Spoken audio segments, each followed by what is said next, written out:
Fala pessoal, tudo certo com vocês? Vamos lá então dar sequência aos nossos estudos. Hoje vamos fazer alguns exercícios de fixação do conteúdo que a gente já estudou. Tá? Então separei alguns exercícios aqui. Vou colocar eles sem as respostas e vou resolver com vocês. Então tentem resolver. Tem umas coisas para vocês pensarem, mas tentem resolver e aí depois assista a aula com a resolução, ok? Bom, espero que você tenha conseguido resolver os exercícios. Vamos lá começar a correção e tirar algumas dúvidas também. O primeiro exercício que eu separei para vocês é realizar a soma de uns números do 10 ao 14. Pessoal, a gente pode fazer da forma mais clássica, né? 10 mais 11 mais 12 mais 13 mais 14, sem problema, né? 60. Mas a gente pode também utilizar a funçãozinha que a gente já viu em nossas aulas, que é a função sum. A função sum pode resolver isso pra gente, ó. A gente faz o sum e passa dentro dos colchetes os números, ó. 10, 11, 12, 13 e 14, né? É uma forma mais elegante um pouco de resolver o mesmo problema. Depois a gente vai ver a função inRange, tá? InRange, que gera uma sequência pra gente também. A gente vai ver mais pra frente isso um pouco, tá? Mas a primeira solução é essa aí. As duas formas. Forma mais natural e aqui é uma forma um pouco mais do Python de resolver, né? Utilizando as funções built-in, ok? Normalmente as funções built-ins acabam sendo mais rápidas, tá? Tem uma eficiência melhor. A média entre os números. E aqui eu quero discutir com vocês o seguinte, tá? Aqui eu quero discutir com vocês é a precedência, né? Porque fazer a média, eu somo todo mundo, então seria 10 mais 15 mais 20, e aí a gente faz a divisão utilizando a barra, né? Mas dessa forma aqui, não vai dar a resposta correta. Por quê? Porque o que ele está fazendo aqui? Ele está fazendo 10 mais 15 e a divisão ela tem prioridade, ela acontece primeiro do que a soma. Então o Python, quando analisa essa sentença, ele faz 20 dividido por 3, o resultado disso ele soma com 15, e o resultado disso ele vai somar com 10, tá? Então, não é a forma correta. A resposta não está certa. Eu preciso colocar os parênteses, tá?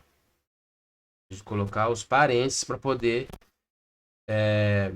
ter a resposta correta lá. 15, ok? Então, quando eu quero fazer a soma antes da divisão, isso também acontece para a multiplicação, eu preciso colocar os parênteses, ok? Então, essa é a forma de a gente calcular a média. Mais um exercício, então. Agora aqui, esse aqui é bem legal, ó. Vamos interagir com o usuário, né? Vamos trabalhar com os dados que o usuário vai fornecer, ó. Peça para o usuário digitar duas notas de 0 a 10 e os pesos das notas. E a gente vai calcular a média ponderada entre elas. Pessoal, sempre que precisar pegar algum dado do usuário, eu vou utilizar a função built-in, a função embutida no Python, chamada de input, né? E aí, então, eu vou chamar aqui de nota 1, tá? Lembrando que não pode ser um nota. Tem que ser no final o número aqui, ok? Então, input, e eu vou perguntar para o usuário lá, ó, digite a primeira nota. Vamos rodar só essa parte da célula para ver se tá tudo certo. Primeira nota, 10. Lá, nenhum erro, ok. Só que, olha o que acontece. Vou mostrar uma função nova para vocês. Built-in também, que chama type, né? O type retorna para a gente o tipo de objeto que é a variável que a gente está trabalhando. No caso, a nota 1, tá? E aí, vamos ver a resposta. Vou digitar 10 aqui. Ó, ele deu um tipo str. Str é um tipo string, né? Nas próximas aulas a gente vai trabalhar com strings e listas e tuplas e dicionários, que são as formas básicas do Python, tá? Mas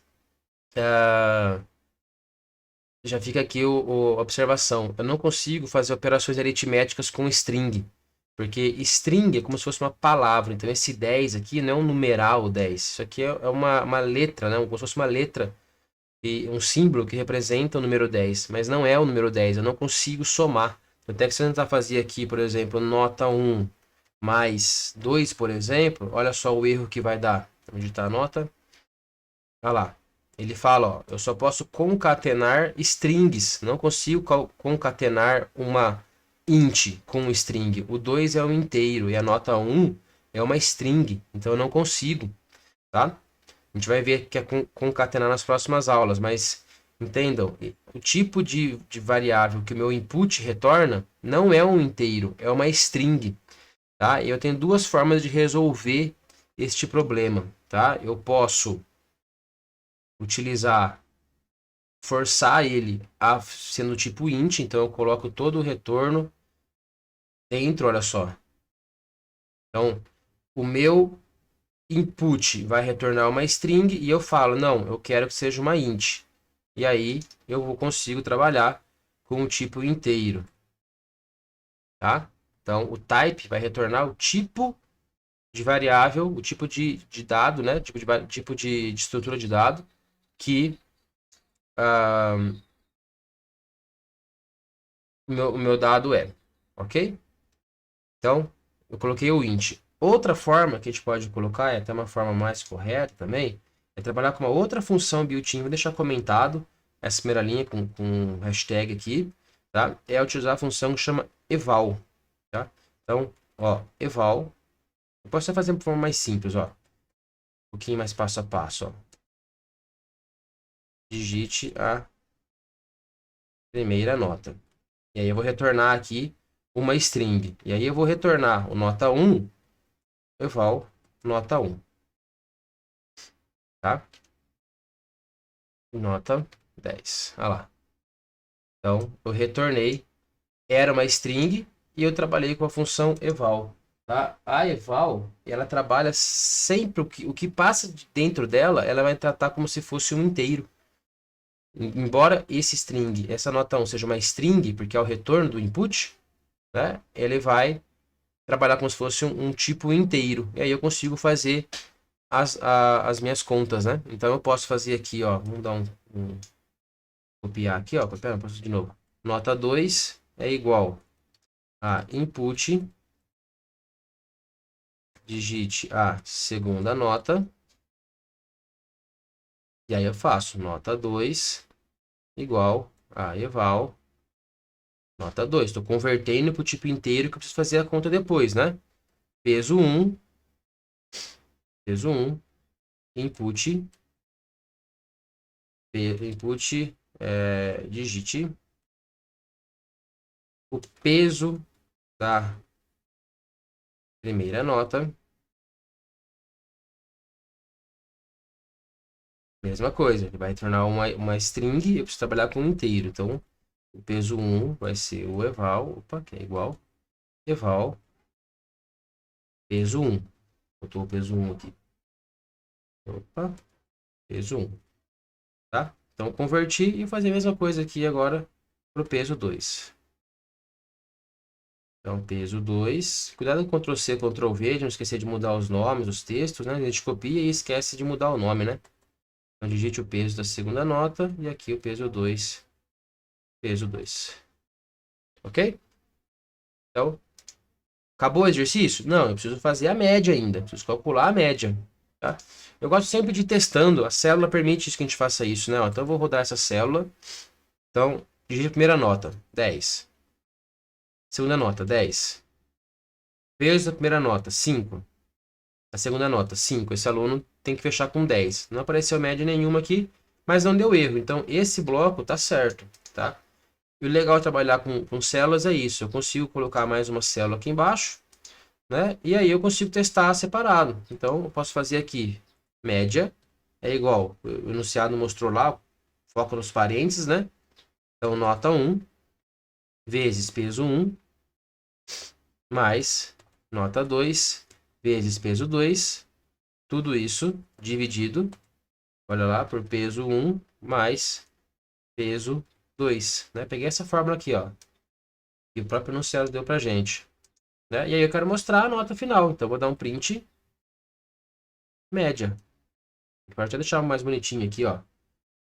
a média final é,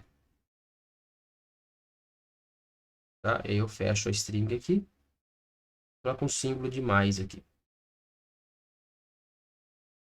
A gente vai ver como que concatena lá. Deu erro na parte de concatenar, né? Eu estou tentando concatenar uma string com um valor. Ele não sabe fazer isso. A partir do Python 3, a gente consegue formatar essa saída de uma forma bem legal. A gente vai ver algumas quando a gente falar de string, tá? Mas eu posso colocar um Fzinho aqui na frente, ó. E aí, a variável que eu quero trabalhar, eu coloco dentro de chaves. Média. Tá vendo? Então, dentro da chave aqui, ó, o Python, quando for rodar essa célula, ele vai falar, opa, ele colocou um Fzinho, quer dizer, ele está formatando essa saída.